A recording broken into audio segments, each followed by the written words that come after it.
The wind howled across Harvest Ridge like something alive and angry. Ben Tucker pulled his jacket tighter as he walked toward the old barn, his boots crunching through the frozen ground. 20 years he'd been farming on this outer colony world, and he'd learned one rule above all others: when the temperature drops this low, you check everything twice. Animals got into trouble fast in weather like this. The barn door fought him as he pulled it open, ice cracking around the hinges. Ben lifted his lantern high, expecting to see the usual empty space. He'd moved most of his equipment to the newer storage building last month. This barn was practically abandoned now, just old hay bales and dust. Except it wasn't empty tonight. 3 shapes huddled together in the far corner, pressed against each other for warmth. Ben's first thought was that some wild animals had broken in seeking shelter. Happened sometimes during bad storms. But as he moved closer, the lantern light caught on something that made his breath stick in his throat. Scales. Dark purple and bronze scales that shimmered even in the dim light. "Oh hell," Ben whispered. "Dragons. Baby dragons." 3 of them, no bigger than medium-sized dogs, curled up in his grain silo like lost puppies. Their sides rose and fell with labored breathing, and even from 15 feet away, Ben could hear it. That wet, rattling sound in their lungs. He'd heard it before in his chickens, in the neighbor's cattle. Respiratory distress. These babies were in serious trouble. Everyone on Harvest Ridge knew about the dragon. The dragon people had a settlement on the other side of the planet, maybe 300 miles away. They'd been here longer than the human colonists, and they'd made their position crystal clear from day one: stay away. No trade, no contact, no friendship. The dragon ran their own operations and wanted nothing to do with humans or any other species for that matter. Ben had only seen adult dragon twice in his life, both times from a distance. They were massive, intelligent, and according to everyone who'd ever tried to interact with them, deeply distrustful of outsiders. Especially humans. 2 weeks ago, word had spread through the colony networks. Some dragon young had gone missing during that massive ice storm that knocked out power across half the continent. Ben had figured it was handled by now. The dragon had ships, technology far beyond what the human settlers possessed. Surely they'd found their kids. Apparently not. Ben took a slow step forward. The largest of the 3 babies lifted its head weakly. Its eyes were clouded, unfocused. Fever, Ben recognized immediately. He'd seen that look in sick animals too many times to count. He knelt down slowly, keeping his movements calm and predictable. Animals could sense fear and aggression. He had no idea if dragon babies were the same, but it seemed like a safe bet. Up close, he could see they were shivering. Actually shivering, despite the natural heat that was supposed to radiate from their bodies. Ben had read enough about dragon biology over the years to know that was wrong. Dragon people ran hot, especially the young ones. If they were cold enough to shiver, something was seriously wrong. The smallest one made a sound, somewhere between a whimper and a chirp. It tried to burrow deeper into its siblings, seeking warmth that wasn't there. Ben's mind raced. He should call someone. The colony administrator, maybe, or the planetary security office. Let them handle it. Get these babies back to their own people before anyone could say he'd been interfering. His neighbor Dave's voice echoed in his memory from a conversation last week at the supply depot. If those dragons show up anywhere near human territory, best thing you can do is keep your distance. The dragon don't forgive easily, and they sure as hell don't forget. They'd rather let their own die than accept help from us. Ben looked at the 3 small faces. At the way their bodies shook with cold and sickness. At the trust in the largest one's eyes as it watched him, too weak to even be afraid. He thought about his own kids, grown now and living on Earth. Thought about what he'd want someone to do if they were lost and sick and alone. Screw it, Ben muttered, standing up. He walked quickly back to his house, his mind already making lists. Heat lamps from the equipment shed. The old thermal blankets from the winter supplies. That honey mixture his grandfather had taught him for respiratory problems.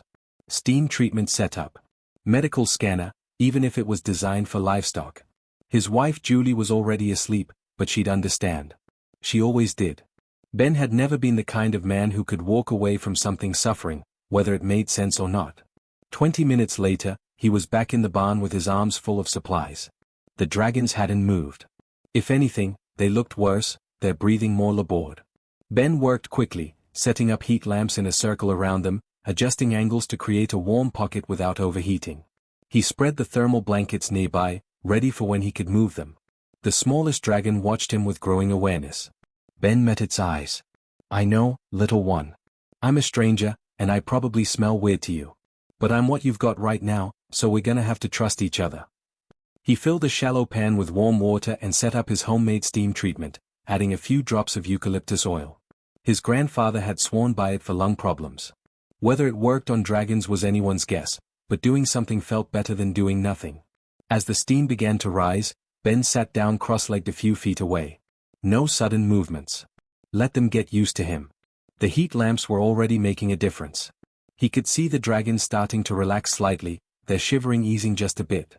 Outside, the wind continued to howl. Inside the barn, 3 baby dragons and 1 stubborn farmer settled in for what Ben suspected would be a very long night. In the distance, barely visible through the barn window, a light streaked across the sky. A Draken search ship, still looking. Ben pulled out his thermos of coffee and watched his unlikely patience. Whatever consequences came from this decision, he'd deal with them later.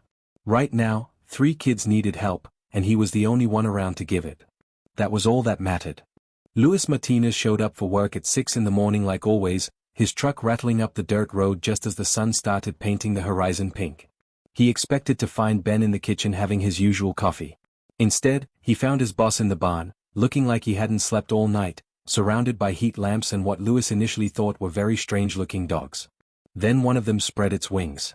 Mother of God, Luis breathed, stopping dead in the doorway. Ben, those are dragons. Yep. Ben didn't look up. He was mixing something in a bowl, some kind of thick liquid that smelled like honey and herbs. Draken dragons. Baby Draken dragons. Luis took a step back. Do you have any idea what their people will do if they find out a human's been touching their kids? Probably nothing good. Ben finally looked up, and Luis could see the exhaustion in his eyes. But take a listen to this one. He pointed to the middle-sized dragon, the one with bronze-colored scales. Luis moved closer cautiously and heard it immediately. That wet, wheezing sound with every breath. Like someone trying to breathe through water. That's frost lung, Ben said, going back to his mixing. Same thing that killed half our chickens 3 winters ago. These babies got caught in that ice storm, got separated from their people, and their lungs are full of fluid. Without treatment, they'll be dead in 2, maybe 3 days. Luis crouched down, his fear giving way to something else. Curiosity, maybe, or pity. The smallest dragon looked at him with eyes that seemed too aware, too intelligent for an animal. It made a soft sound, almost like a question. What have you been doing all night? Luis asked. Everything I know how to do.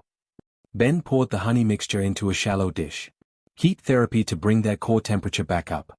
Steam treatments to help loosen the fluid in their lungs. This honey mix is something my grandfather taught me. Supposed to coat the throat, make breathing easier. I've been getting them to drink warm water every hour. He moved slowly toward the dragons, making soft clicking sounds with his tongue. The largest one lifted its head and watched Ben approach. There was no fear in its eyes, Luis noticed. Just exhaustion and maybe trust. Ben set the dish down within reach. The bronze-scaled dragon, the one with the worst wheeze, sniffed at it hesitantly, then started lapping it up. That's a good sign, Ben said quietly. That's the first time she's eaten on her own. She? Luis raised an eyebrow. I've been calling her Ember. Don't know if she's actually female, but it feels right. Ben smiled tiredly. The big one's Flint, and the little guy is Spark. Seemed appropriate. Luis shook his head in disbelief. Man, you've lost your mind. You know that, right? The Draken have been flying search patterns over this area for days. They're getting desperate. What happens when they find out you've had their kids here the whole time? What was I supposed to do? Ben's voice carried an edge now. Let them die? They're children, Luis. Sick, scared children who stumbled into my barn looking for warmth. They're not human children. Does that matter? Ben met his eyes. Really? Would it matter to you if your kid got lost and some alien found them sick and dying? Would you care what species helped them, or would you just be grateful someone did? Luis didn't have an answer for that. He watched Ben work, the careful way he checked each dragon, the gentle touch as he wiped mucus from their nostrils with a warm cloth. His boss had always been like this. Last year, Ben had spent 3 nights in a row helping deliver a breached calf. The year before, he'd driven 2 hours in a blizzard to help a neighbor fix their heating system. Ben Tucker didn't know how to walk away from something that needed help. What if they die anyway? Luis asked quietly. You think the Draken will believe you tried your best? Ben was quiet for a moment, using a dropper to get medicine into Spark's mouth. The little dragon swallowed, coughed, then settled back down. I don't know. Probably not. But I'd rather face angry dragons knowing I did everything possible than face myself knowing I let kids die because I was scared. Through the barn window, Lewis could see contrails cutting across the morning sky. Draken ships, their distinctive wing patterns unmistakable even from this distance. They'd been increasing their search radius, flying lower, covering every grid section methodically. They're getting closer, Lewis observed. I know. What's your plan? Keep these 3 alive. Everything else is secondary. Ben adjusted one of the heat lamps, checking the temperature with his hand. Once they are stable, strong enough to travel, I'll figure out how to return them. But I won't hand over dying kids to anyone, not even their own parents. The day crawled by. Lewis helped with the regular farm work, but he kept finding excuses to check on the barn. Despite his fears, despite the very real danger they were all in, he couldn't help being fascinated. The dragons were responding to treatment. Slowly, but visibly. By mid-afternoon, Ember was standing up, testing her legs. Her breathing was still rough, but better. Flint had actually eaten some of the fresh meat Ben had cut up for them. Even little Spark seemed more alert, his eyes tracking Ben's movements around the barn. They're getting attached to you, Lewis said, watching Ember follow Ben to the supply cabinet and back. That's going to make this harder. I know. Ben knelt down, and Ember immediately pressed her head against his leg, making that purring chirping sound. But right now, attachment means trust. Trust means they'll let me treat them. I'll worry about the rest later. That evening, Ben's wife Julie brought dinner to the barn. She took one look at the 3 dragons and sighed. You couldn't have found regular puppies to rescue? Where would be the adventure in that? Ben accepted the sandwich gratefully.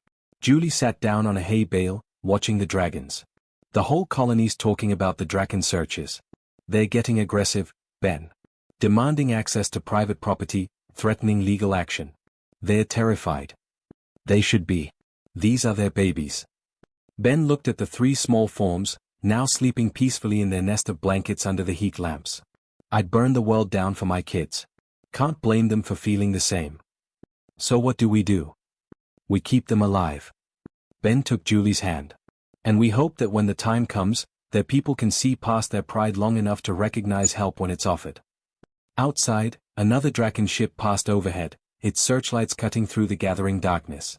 Inside the barn, 3 baby dragons slept peacefully, their breathing finally starting to sound normal, while a stubborn farmer stood watch over them like a protective parent. The collision between 2 worlds was coming. Ben could feel it. He just hoped that when it arrived, compassion would matter more than politics. By the 3rd morning, Ben woke up to find Ember sleeping on his chest.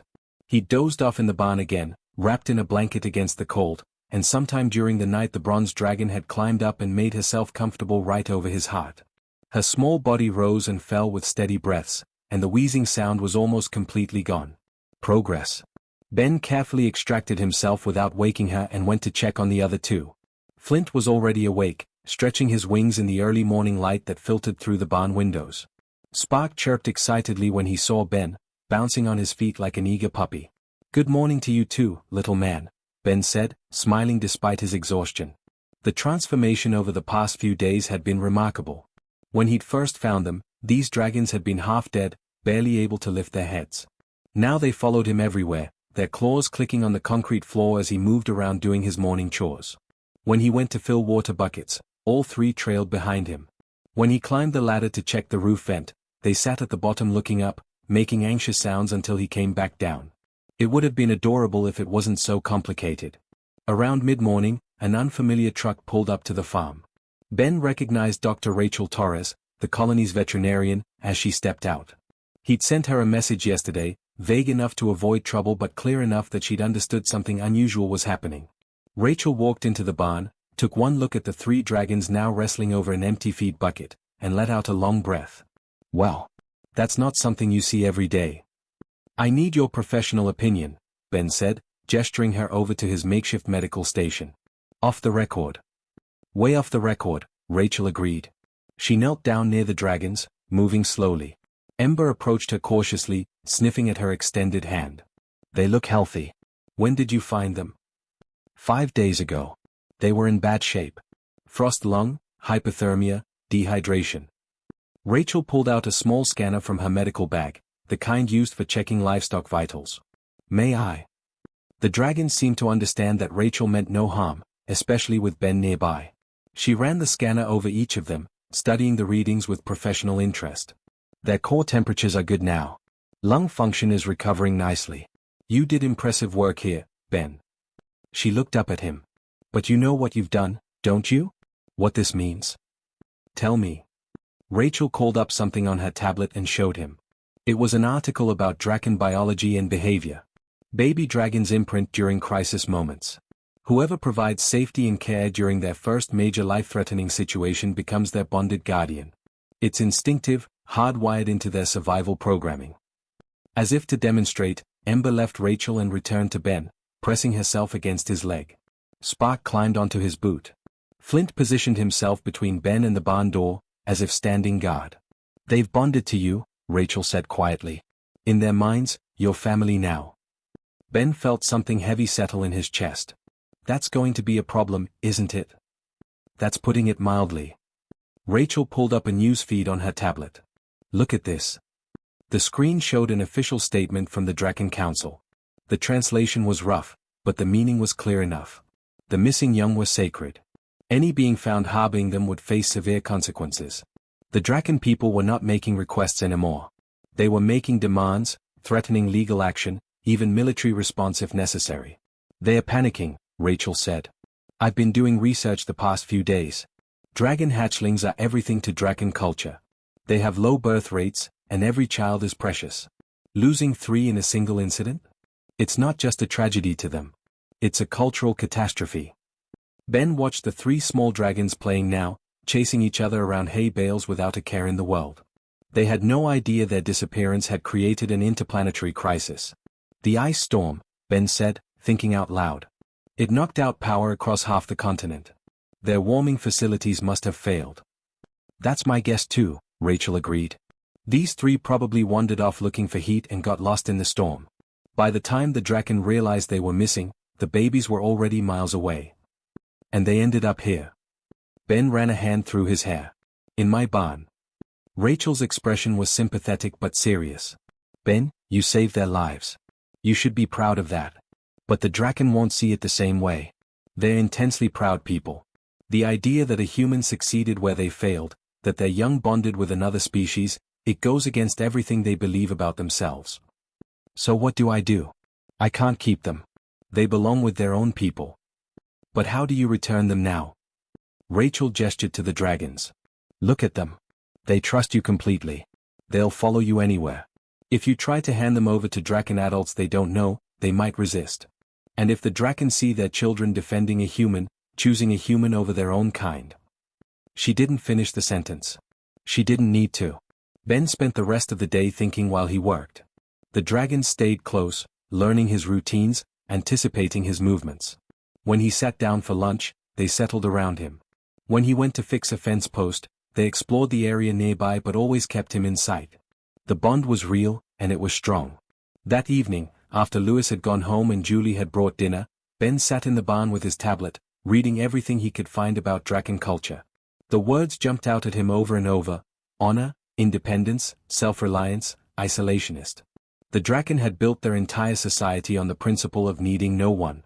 They'd refused aid during famines, declined trade agreements, rejected diplomatic relationships with every species that had tried. And now their most precious young had been saved by a human farmer using simple, homegrown remedies. This is going to go badly, isn't it? Julie said, sitting beside him. Probably. Ben watched Ember curled up in his lap, her small body finally radiating the proper heat a healthy dragon should have. But I don't regret it. I couldn't let them die. I know. That's why I married you. Julie leaned her head on his shoulder. Your stubborn compassion is either going to change the world or get you killed. Maybe both. Flint suddenly lifted his head, alert. A moment later, Ben heard it too. The distinctive hum of a Draken ship, flying low over the farm. Lower than they'd flown before. The searchlight swept across the property, illuminating the barn for a brief moment before moving on. They were running out of time.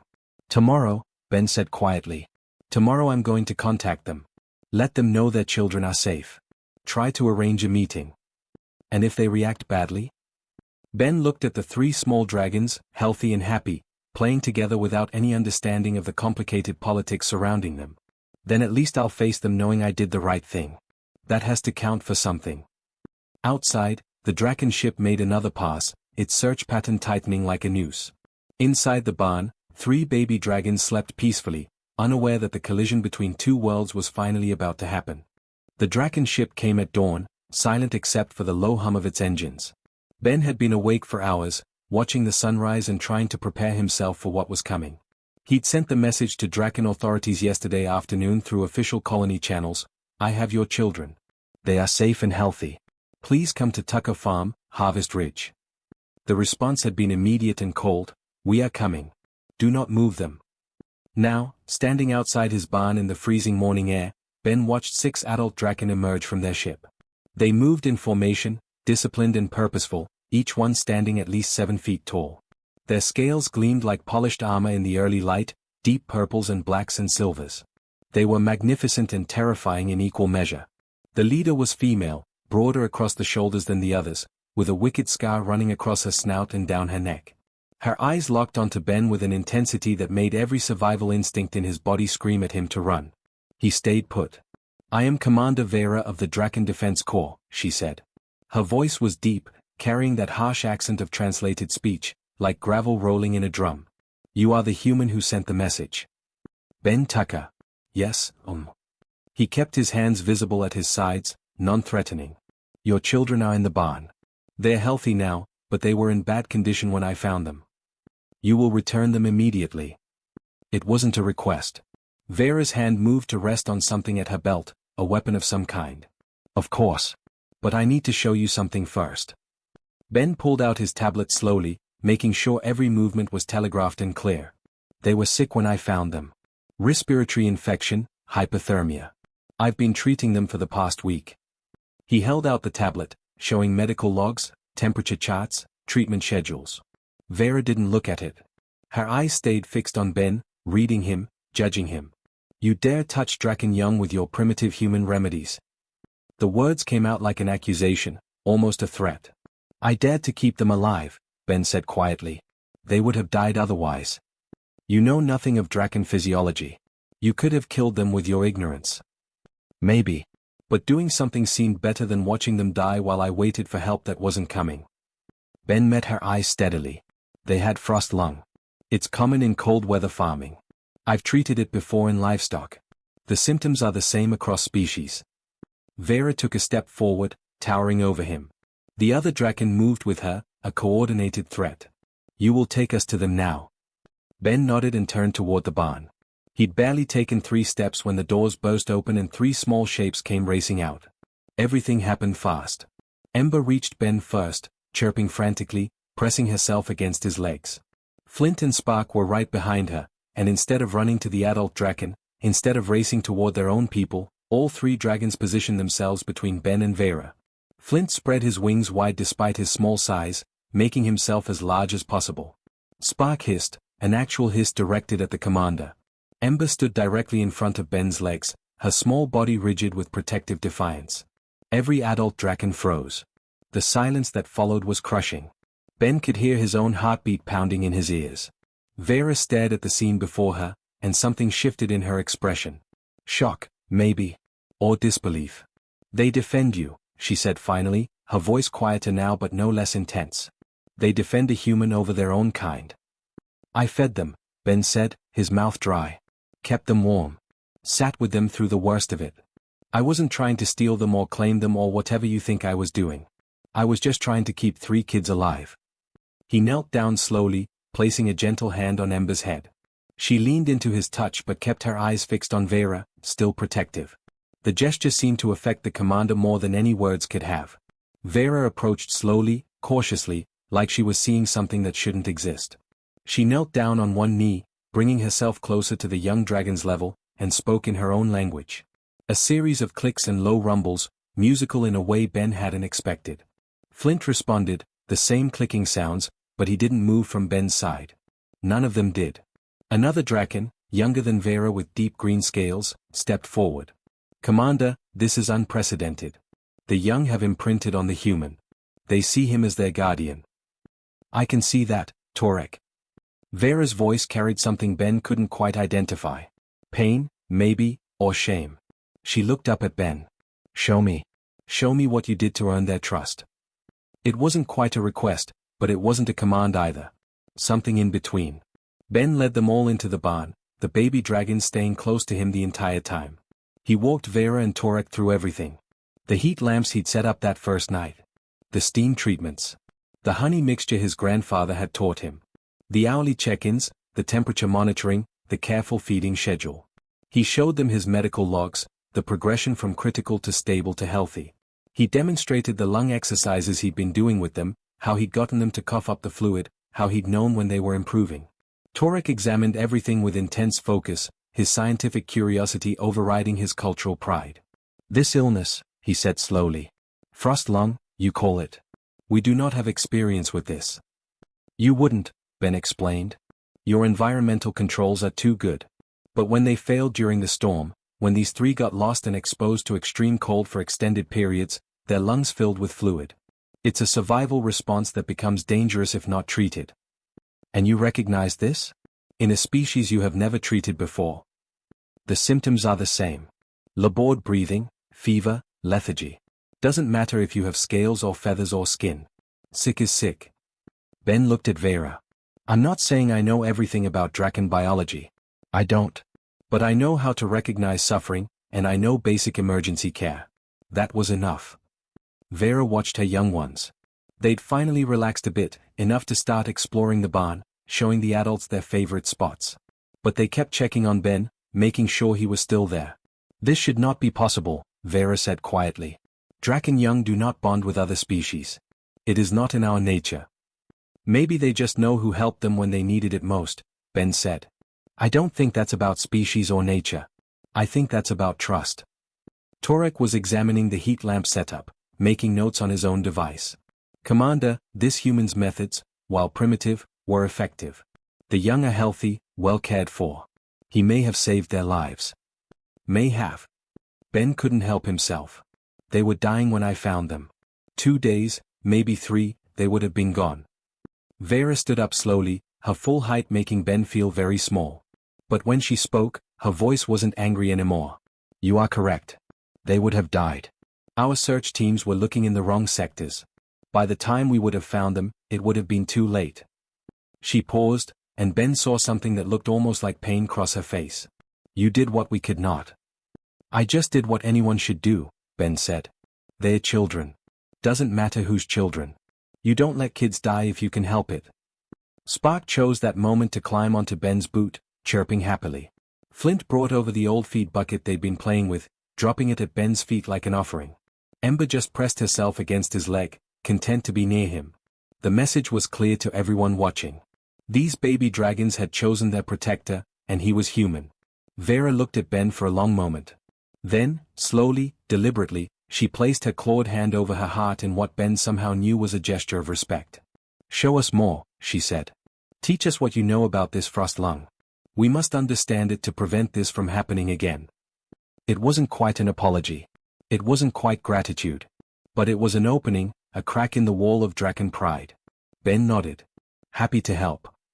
The next 3 hours were some of the strangest of Ben's life. He found himself teaching alien dragon people about respiratory illness in his dusty barn while 3 baby dragons played around their feet like nothing unusual was happening at all.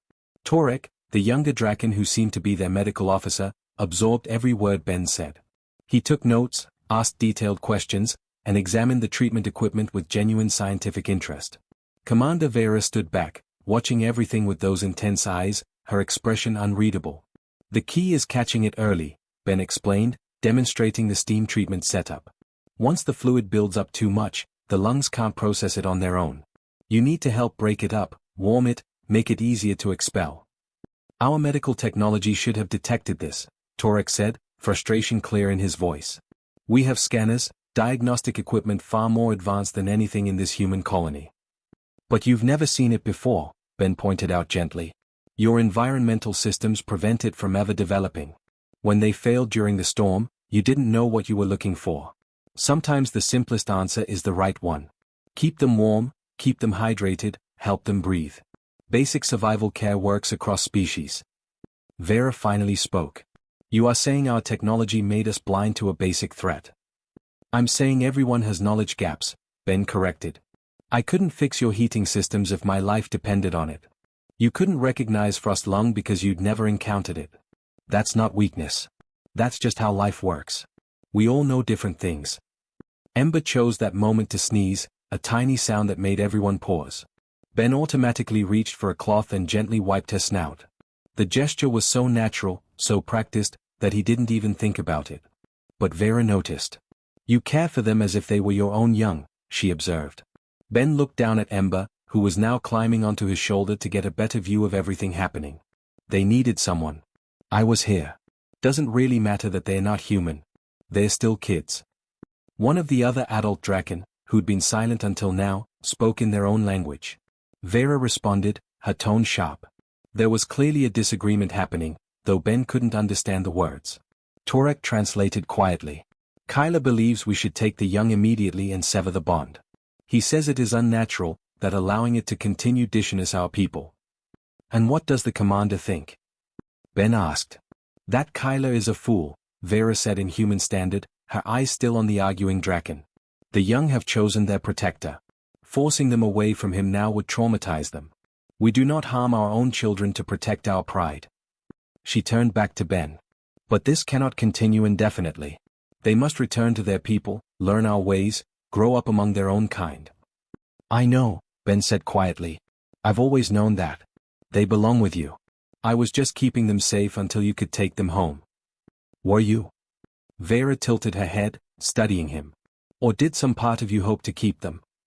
Ben was quiet for a moment, honest enough with himself to consider the question.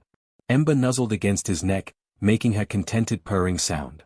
Flint was showing Torek how high he could jump now that his strength had returned. Spark had fallen asleep in a patch of sunlight, peaceful and safe. Maybe a small part, Ben admitted. They're easy to love. But they're not mine to keep. They never were. I was just the one who found them when they needed help. Vera made a sound that might have been approval. You understand this. Not all beings would. By early afternoon, it was clear the baby dragons needed to go home. Their own people were here, and despite the bond with Ben, the little ones were curious about the adult Draken. Flint had started mimicking their language sounds. Ember kept glancing at Vera with growing interest. Even Spark, the shyest of the three, had approached Torek to investigate his medical scanner. The ship waited in the field, its ramp extended. The moment of separation was coming, and Ben could feel the weight of it. Come on, little ones, he said softly, kneeling down to their level. Time to go home. But none of them moved toward the ship. They looked at Ben, then at the Draken, then back at Ben. Confusion clear in their young faces. They do not understand why you are not coming with them, Vera said. Ben felt something twist in his chest. Can you explain it to them? In your language. Vera knelt beside him, speaking in those musical clicks and rumbles. The baby dragons listened, their heads tilted. She was patient, repeating herself, using gestures. Slowly, understanding seemed to dawn. Ember made a sad sound, pressing herself against Ben one more time. Flint lowered his wings. Spark's eyes got wider. Hey, it's okay, Ben said, surprised by the roughness in his own voice. You're going somewhere better. Somewhere with your own people, where you can learn to fly properly and do all the things dragons are supposed to do.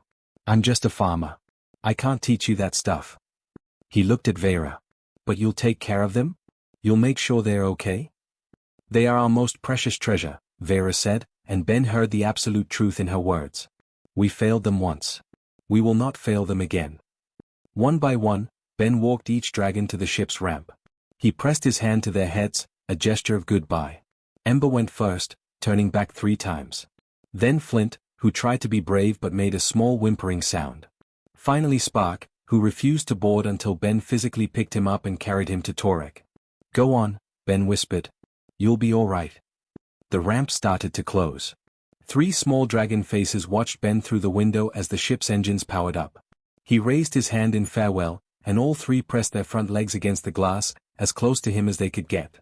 Then the ship lifted off, silent and graceful, carrying away 3 baby dragons who would probably never fully understand what a random human farmer had meant in their lives. Ben stood in his field long after the ship disappeared. Julie found him there an hour later, just staring at the sky. "You okay?" she asked softly. "Yeah. I think so." He took a breath. "Did the right thing. Doesn't always feel good, but it was right. Come inside." Louis made coffee. They were walking back toward the house when Ben heard it. The ship, returning. His heart jumped into his throat. Something was wrong. Something had happened. But when the ship landed, it wasn't an emergency. Vera emerged alone, walking toward Ben with deliberate purpose. "Commander?" Ben said, confused. "Is everything all right? Are the dragons okay?" "They are settling in," Vera said. "But I am not here about them. Not directly." She pulled out a device, something that looked official. "The Draken Council has reviewed what happened here. We have made a decision." Ben braced himself. "Here it comes. The punishment for daring to interfere. We wish to propose a formal alliance," Vera said. "Between our settlement and your farm. Knowledge exchange. We teach you about our technology, our methods. You teach us about cold weather survival, about dealing with threats we have never encountered. About seeing solutions outside our own perspective." Ben blinked. "I'm sorry, what?" "This is unprecedented," Vera continued. "We have never made such an offer to humans. To any species. But you have shown us something we had forgotten. That strength is not only in isolation. That sometimes wisdom comes from unexpected places. That pride should not prevent us from learning." "I'm just a farmer," Ben said weakly. "I don't know if I have much to teach." "You kept 3 children alive when we could not," Vera said simply. "You recognized their need and responded without hesitation, without thought of reward or consequence. You did it simply because it was the right thing to do. That is not just anything. That is the foundation of true strength." She held out the device. "This is a communication link directly to our settlement. We hope you will accept." Ben took it, the weight of it significant in more ways than one. "What about your people? Won't they object to working with humans?" "Some will," Vera admitted. "Change is difficult, especially for a people as proud as ours. But 3 young lives are worth more than pride. And perhaps it is time we learned that lesson." She turned to leave, then paused. "The young ask about you constantly. Torek believes they will settle better if they can see you occasionally. Would you be willing to visit?" Ben felt that twist in his chest again, but this time it was something warmer. Yeah, I'd like that. Then we will arrange it." Vera placed her clawed hand over her heart again, that gesture of respect. "Thank you, Ben Tucker. For teaching us that sometimes the greatest strength is in admitting we need help." The ship lifted off again, this time for good. Ben stood there holding the communication device, Julie beside him, both of them staring at the impossible thing that had just happened. "Did we just accidentally create the first human-dragon alliance?" Julie asked. "I think we did," Ben said slowly. "All because 3 scared kids stumbled into our barn." 2 weeks later, Ben made his first visit to the Draken settlement. 3 baby dragons nearly knocked him over in their excitement to see him. And behind them, adult dragons who had spent centuries in isolation watched a human farmer greet their young with genuine affection. Things changed slowly after that. Trade agreements. Cultural exchanges. Joint research projects. The Draken was still proud, still private, but they were learning to open their doors just a crack. All because one stubborn farmer had looked at 3 sick children and decided that species didn't matter as much as compassion. Sometimes the biggest bridges are built in the smallest moments, in dusty barns on cold nights, by ordinary people doing what they believe is right. Claude can make mistakes. Please double-check responses.